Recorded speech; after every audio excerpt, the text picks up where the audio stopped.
going on a musical grilled cheese rant, and there's nothing you can do to stop me. Okay, fine. You can stop me if you really want to, but trust me, I'm not crazy. Lofi and Erhu really are the grilled cheese of music, and I'm going to prove it to you through one of the most solemn and sacred of teaching techniques. PowerPoint slides.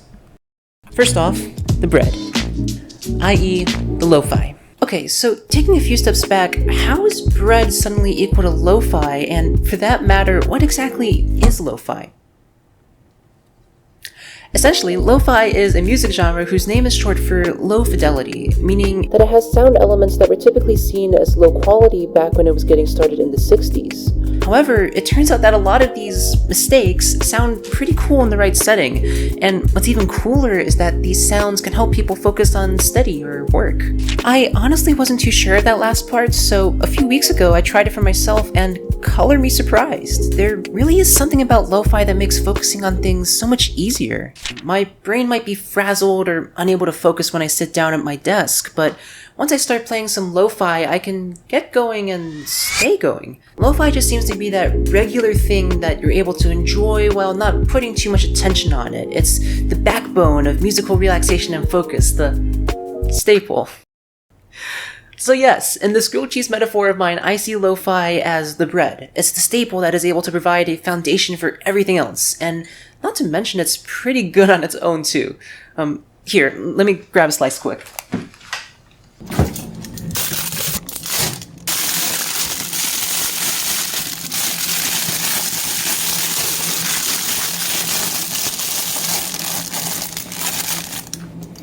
Now, that was pretty easy getting the bread we need for the grilled cheese. But what about lo-fi? Enjoying bread, I mean, lo-fi is easy, but making it on your own? That might take some learning. For me, this was especially out of my comfort zone because while, yes, I've done Erhu covers of different genres, lo-fi is special in that a lot of its characteristics stem from specific types of percussion, background noise, environmental ambience, and... Wait, what did they say? Typically in lo-fi, 7th chords are used, sometimes known as jazz chords. I play some jazz chords on top of it. I think I looked for a jazzy piano, jazz sample, jazzy instrumental, jazz lo-fi. Suffice it to say, I didn't know the first thing about jazz. But hey, this is for bread, and I really like bread. Okay, I guess I'm looking up jazz tutorials.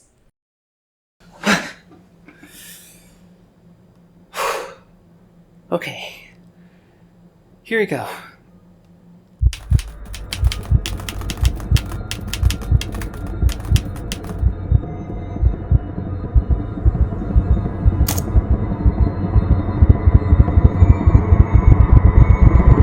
Oh!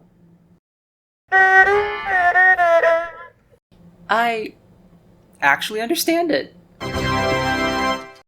Yee! Now, I didn't even scratch the surface of jazz, and I'm sure that I'm committing several jazz faux pas in at least one of these chords, but a seriously huge thanks is in order for this video. Jazz has always been one of those genres that I've never been sure how best to start learning, and this video did just that. This bread is actually starting to look edible somehow. But now we face another question, for what is a grilled cheese without cheese? We need something that we can really stretch, something that has a fluid, almost gooey type nature that can hold all the different parts of the lo-fi bread together. And that, my viewer, is much more familiar to me. Big thanks to Liao Sufu for suggesting the traditional Chinese song Mo Hua or Jasmine Flower. After throwing myself out of my comfort zone into jazz and lo-fi, it feels nice to go back to Erhu basics. Now, obviously I'm not gonna just throw in the original Jasmine Flower note for note into this lo-fi bread. One does not simply throw a bunch of any old cheese on any old bread. We gotta make sure that this cheese jives well with this exact type of bread. Our lo-fi here has an airy texture of around 60 to 90 beats per minute, so our Erhu cheese will need to match that. Oh wait, wrong slide. We also need to remember that the ratio of cheese to bread isn't going to stay constant for every bite one takes of said grilled cheese. There has to be some push and pull between how much cheese you get and how much bread you get to chomp on.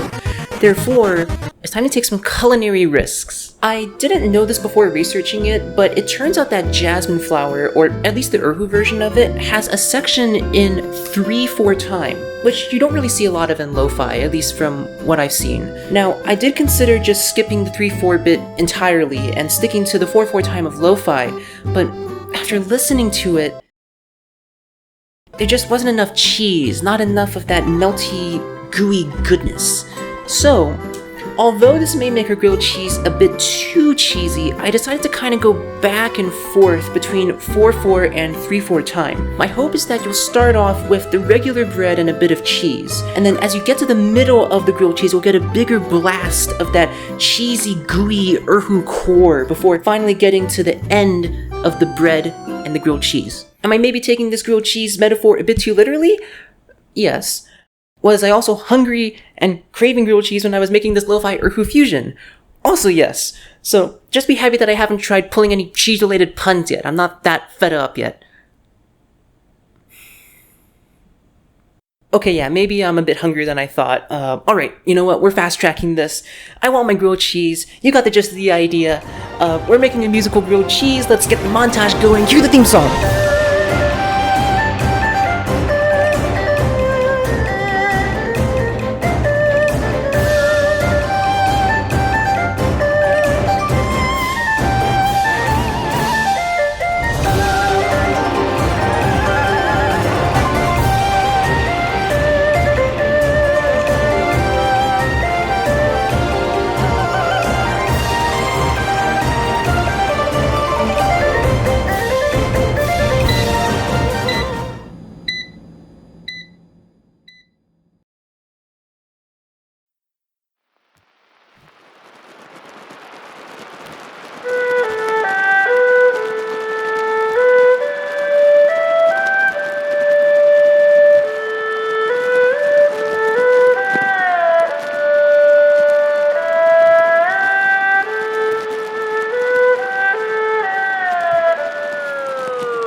Okay, that feels better. So now that I have some grilled cheese in my system, what have I learned? What are things that I can take from the chill world of lo-fi to make my Erhu skills even better? Well, first off, it was really gratifying to explore a genre of music that challenged me in a different way than what I'm used to. Typically, learning a new genre simply means learning a new melody on the Erhu. But in this case, a bunch of the difficulty was actually in the accompaniment. My go-to accompaniment instruments are traditional ones like the dizi, yangqin, xun, and guzheng. So to suddenly get out of my comfort zone in that regard and learn how to use drum samples, snares, kicks, spin down effects, and especially jazz chords, I was able to learn a lot of new, super useful things in an area of musicianship that I hadn't even really thought of before. If any of you watching are people experienced in jazz or lo-fi, I would love to hear your thoughts on what I could have done better with this fusion. Even if I don't tread much more into the world of jazz and or lo-fi, it would be super cool to get some advice in a field that has so much for me to learn. This was an awesome project, and I hope to continue exploring more genres in the near future. With that, I hope you enjoyed my musical grilled cheese rant. If you want more rants and Erhu goodness, feel free to hit that big red subscribe button. I'll also link another video of mine where I tackled expressing Minecraft nostalgia on the Erhu. With that, I will see you soon, and I hope you're well, wherever you are. Bye!